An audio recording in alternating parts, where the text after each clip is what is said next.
everyone, and welcome to Everyday Gourmet with Blakely. Today I'm going to show you a really great and very easy appetizer that's great for holiday parties.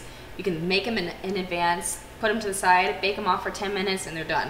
I'm going to show you exactly how to do it. Alright, so I'm using these little phyllo cups, which you can buy. They're next to like the puff pastry and the phyllo dough in your freezer section of your grocery store, and I love them because they're flaky, they're delicious, and they're already cooked. So I'm going to show you what I'm going to do. So I have some Brie that I'm just going to kind of cut into pieces here. Just little pieces. I'm just going to chop it up. So what I'm going to do is I'm going to take the Brie, put some Brie in here. These are super easy to make. Just like that. I'm going to show you all of them. And then I'm going to add some cranberry jelly because cranberry jelly is everywhere during the holidays, let's be honest. Just like that, right in here.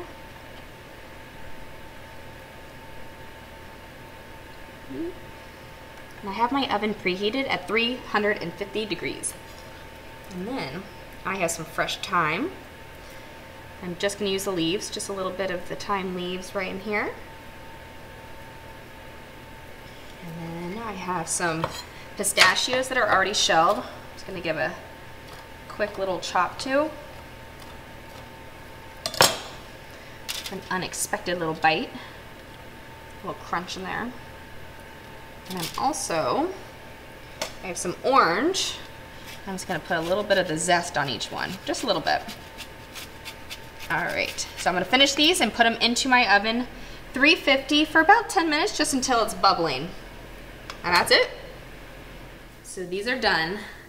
The Brie's melted, it's warm and bubbly. I let them sit out for like 2 minutes because they're really hot.